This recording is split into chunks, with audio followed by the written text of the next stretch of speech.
Se a gente tivesse centroavante, ou melhor, o camisa 9 hoje, o camisa 9, aonde foi camisa 9 de Washington, de Fred, do próprio Germancano, que não era 9, mas jogava ali naquela função, mas tantos outros jogadores que vestiu essa camisa 9 do Fluminense e eram goleadores. A gente não lembra de pegar um camisa 9 tão ruim. E como que a gente pega um camisa 9 tão ruim depois de vender uma joia tão promissora quanto o Cauã Elias? Que, na minha visão, para mim, a venda só seria correta se trouxesse alguém à altura do garoto, no mínimo, né? Não mais abaixo, não terceiro reserva do Bahia. Onde é que essa gestão estava com a cabeça que o terceiro reserva do Bahia ia resolver esse problema, Di? Pois é, o Ademar que costuma falar o seguinte, que não é possível que o scout tenha recomendado, né, essas contratações. Se recomendou, a gente tem um problema de scout, né? Pois é. Então, assim, eu acho que tem muita oportunidade para a gente fazer diferente. A gente tem que aprender com os erros, né? Sim. Ter humildade de saber aonde a gente errou para a gente fazer certo, né? A gente vê aí exemplos de times com orçamentos muito menores que montam elencos, né, que são equilibrados. A gente não vê o elenco do Fluminense equilibrado, essa que é a verdade, né? Então, assim, a desculpa de que, porque o nosso arquival tem muito mais dinheiro, que o Palmeiras isso, que aquilo, mas a gente pode sim, com o dinheiro que a gente investiu esse ano, mais de 200 milhões, a torcida merecia um elenco muito mais qualificado. Exatamente. Ademar, um camisa 9 que não. O último gol desse camisa 9, do nosso Everaldo, foi dia 2 de agosto. Já são mais de 300 e alguns minutos, 327 minutos mais ou menos, que dá aí 5 horas e alguma coisa, sem fazer gol. Não pode, o Fluminense é o Fluminense, não pode ter um camisa 9 desse quilate. O grande problema é que não é uma questão isolada, entendeu? As contratações, elas devem ser feitas diante de 3 critérios. Primeiro, critério técnico, através das orientações dos profissionais.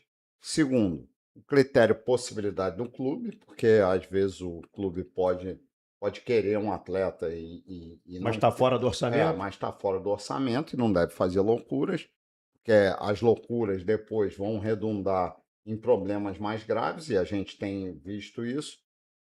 E terceiro e principal, a gente deve contratar quando a gente tiver necessidade.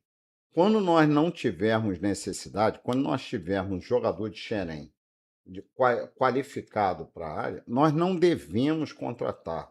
O que foi feito com o Cauã Elias é um crime contra o Fluminense. Porque observe o seguinte, havia uma necessidade pública e notória na posição, certo? Todos nós sabíamos disso. Desde 2023, final, início de 24, a torcida já fala, a gente precisa de um 9, precisava de um 10, graças a Deus achamos o Lúcio Acosta, mas o 9 ainda faz muita diferença e nos preocupa para os próximos jogos decisivos. Aí o que acontece? O jogador formado em Xerém, onde que nós tínhamos todas as informações dele, começa a performar num profissional, porque ele foi bem. Muito bem, pode-se dizer que os gols que o Cauã Elias fez, o torcedor sabe disso, salvou o Fluminense do rebaixamento. Exatamente. Foi gols importantes. Então ele foi bem. Então ele começa a performar, aí eu vendo o Cauã Elias para eu comprar o terceiro reserva do Bahia e comprar o Paulo Baia. Observe que o Paulo Baia saiu do Fluminense, ele é reserva do Ceará e ele foi para o Mundial.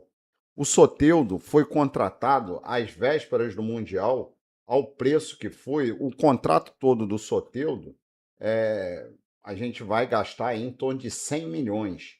Isso é um absurdo. E detalhe, qualquer empresa, qualquer instituição que gasta 100 milhões num determinado, que faz um investimento de 100 milhões, tem que tomar todas as precauções. Nós não fizemos exame médico. Como é que pode a gente aceitar isso? Não foi feito exame médico. O Arias foi liberado sem ter um planejamento, porque a torcida não sabia que o Arias ia ser liberado. Mas o Mário sabia. Ele sabia que até porque ele tinha prometido outras vezes, né? Então ele sabia que o jogador ia ser liberado.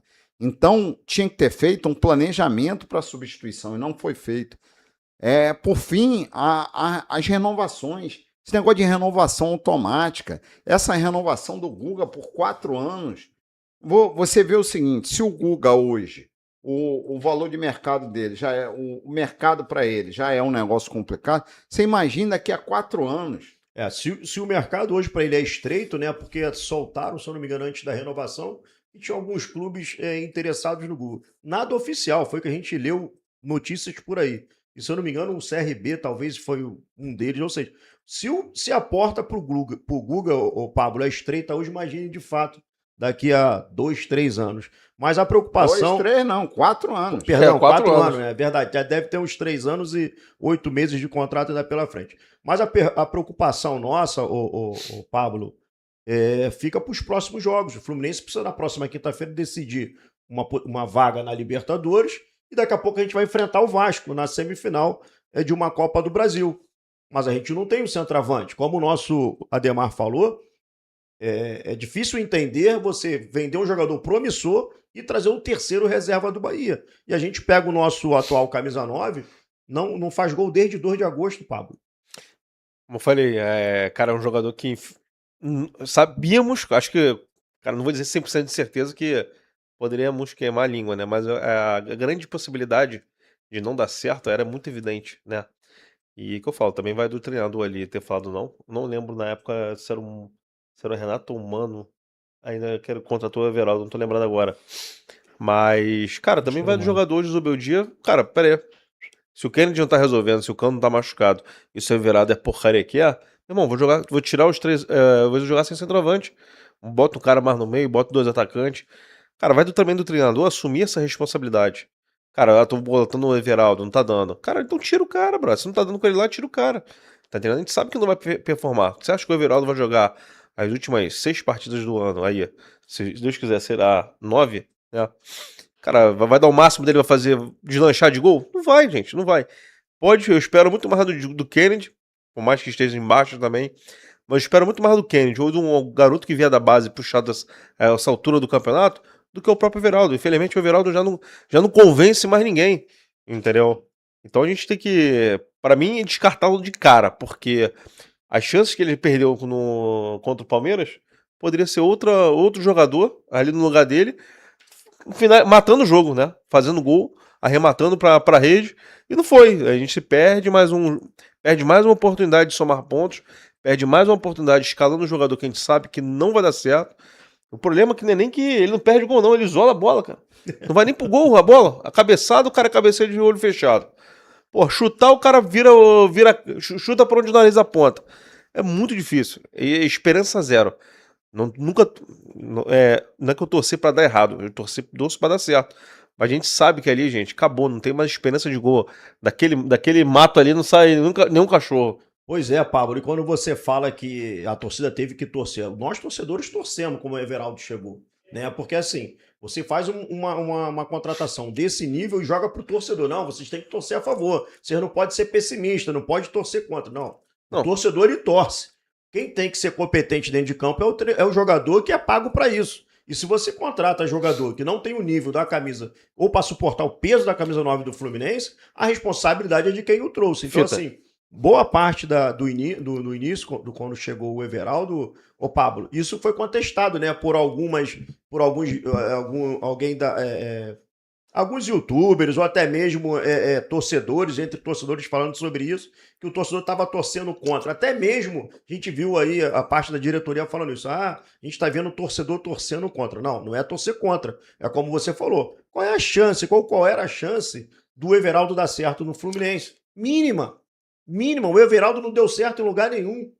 É a mesma coisa do Soteldo. A melhor fase do Soteldo, acho que foi em 2022, 21 ou 22, a melhor fase dele. Então, isso tudo tem tudo para dar errado. Então não pode dizer porque o torcedor não torce ou Não, torceu contra. E você tem 13 erros. Primeiro de quem contratou. A gente sabe que, É responsabilidade. Cara, primeiro de quem contratou. Primeiro, contratação sem planejamento. Quando você traz um jogador que ele foi aos 45 do segundo tempo para poder fechar a janela, cara, contratou com base em quê? O cara quer reserva, vem para ser titular do Fluminense? Aquilo ali foi a pedido do Renato e aquilo, como você falou. Não, eu acredito que o Soteldo seja pedido do Renato. Agora, sim. O Everaldo não. Não, o Everaldo não, mas... Agora, o Soteldo, cara, também é outro também que o Fluminense não se planejou, não houve um planejamento de contratação, não houve um mapeamento.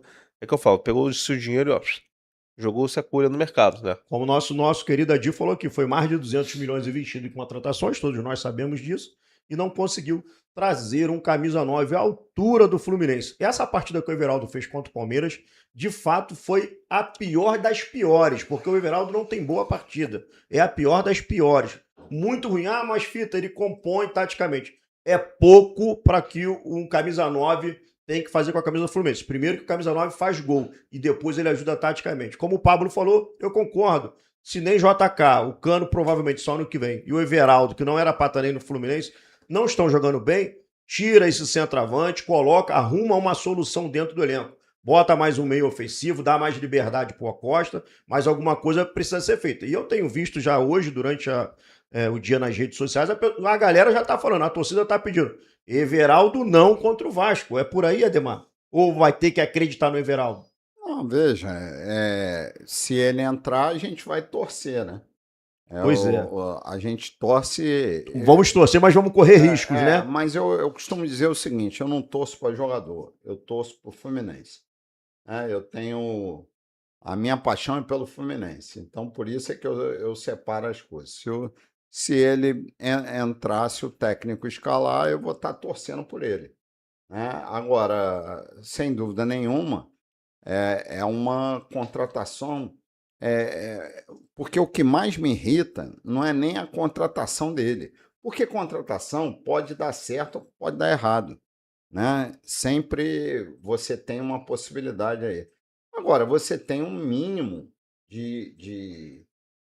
tem que ter um mínimo de critério técnico para contratar. Você não vai contratar para substituir o Cauã Elias, o terceiro reserva do Bahia, Absurdo. e o Paulo Baia, cara. Não precisa. Isso, e não vem me dizer que isso foi indicação do scout, porque não é verdade. Porque se isso foi indicação do scout, quem tem que ser demitido é o scout. Pô. Simples assim, né? Comissão técnica inteira. No outro dia eu fui num programa, aí o rapaz falou assim, não, mas você falou que a orientação técnica ela é fundamental, mas você falou que vai tentar repatriar o Arias e o Nino. Amigo, se o scout for contra repatriar o Arias e o Nino, o scout está no lugar errado. Você está entendendo? Com certeza. É claro que você tem que obedecer os critérios técnicos, mas existem aí, tanto para o bem quanto para o mal, né? Vamos dizer assim, um limite até de bom senso. A torcida do Fluminense sabe o prejuízo que foi a saída do Arias, né? E no Ademar, caso do Nino, tem a possibilidade de aposentadoria do Thiago Silva. Thiago Silva. E Ademar, se ele não sair, imagina ele e Nino juntos. Que maravilha. Ademar, eu abrindo uma aspa para você, até mesmo estendendo essa pergunta pro Torinho. A renovação do Arias foi dita que ele era a contratação para 2025. Lembra da apresentação? Contrato do Arias renovado. A contratação para 2025, John Arias. 3 meses depois, John Arias foi embora. E como você falou, não houve esse planejamento, né? Não houve esse planejamento para pós-Arias. A gente sabe que o Arias, se eu não me engano, era 60% do time. De repente eu esteja até exagerando aqui. Mas o Arias era muito importante. Então, quando você tem um centroavante do quilate do Everaldo, é complicado. É complicado, porque se a gente parar para olhar alguns jogos que a gente não ganhou porque o Everaldo deixou de fazer gol, ou o nosso centroavante, camisa 9, deixou de fazer o gol que precisava para garantir uma vitória, talvez hoje estaríamos brigando por terceiro ou segundo lugar, ou quem sabe título. Se o Arias tivesse, eu falaria que a gente estaria brigando por título com certeza. Até porque, na saída do Arias, a promessa foi essa. Não, o John Arias é o reforço para 2025 do Fluminense. Só que 3 meses depois, o John Arias foi embora. Irreparável. Mas a promessa para quem? Pra gente. Pra gente, nós torcedores. E qual foi a promessa que ele fez pro Arias? Pois tá é. certo? Você vai sair. Isso ele não falou pra gente, tá certo? Pois é. Então, assim, é muito fácil você chegar e falar, não, a promessa é o Arias ficar. Mas ele por trás, ele prometeu alguma coisa pro Arias. Vamos celebrar, né? Vamos celebrar o sonho do Arias. Do Arias. Então, assim, que vive hoje um pesadelo.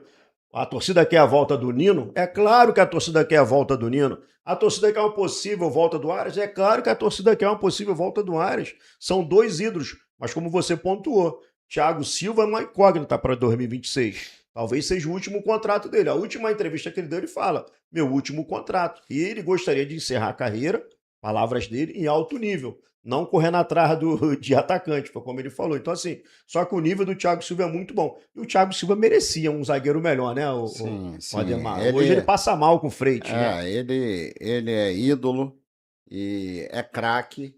Tá tendo uma performance para assim, na idade dele, excelente.